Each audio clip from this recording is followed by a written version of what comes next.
Hello and welcome to Zeke's Garage. This video is going to be part 2 of the hidden winch install on the old K5 Blazer behind me.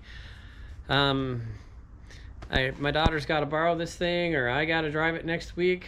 Her truck's going to be down, so this is our only spare vehicle we have in the family. So I got to get it back on the road, and it can't go on the road looking like a hair lip like that. So got to at least get the hole cut in that bumper, get the fairlead installed, and maybe try to get it wired up. So let's see how far we can get. Let's get on it. Okay, got where it's gonna live determined here. This is the Haas fairlead for the wire rope, synthetic rope, excuse me. Wire rope would need a roller fairlead, and this is a Haas. So anyway, it's gonna live right there. I just need to get my hole drilled. I marked it with the Sharpie there. So get my hole drilled and then cut this notch out a little bigger than the hole there, and get this thing back on the truck. So here we go.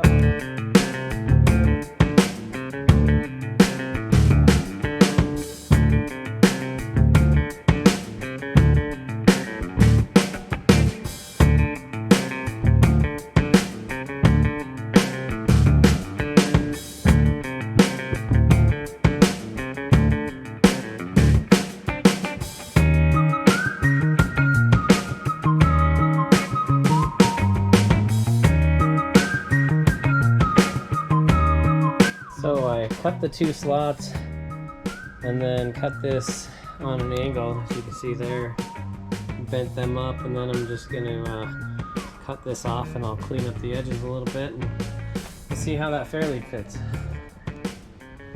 Okay, it's been over an hour that I've been cutting and polishing this hole, but there it is. I wanted to do a nice job.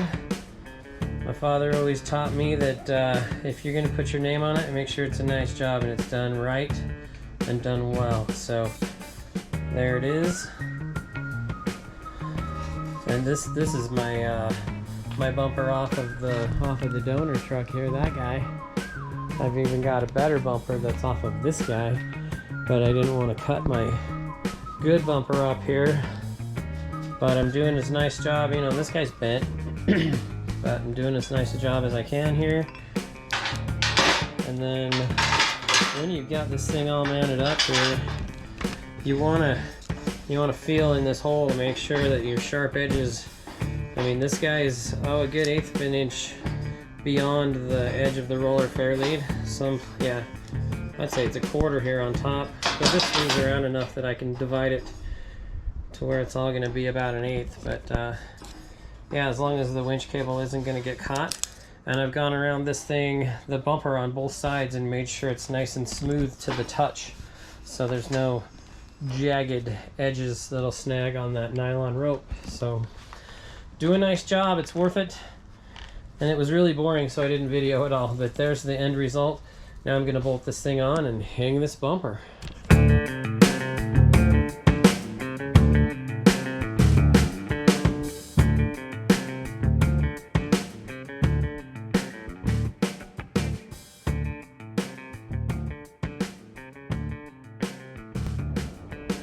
Alright, here's a look with the bumper bolted up and the roller.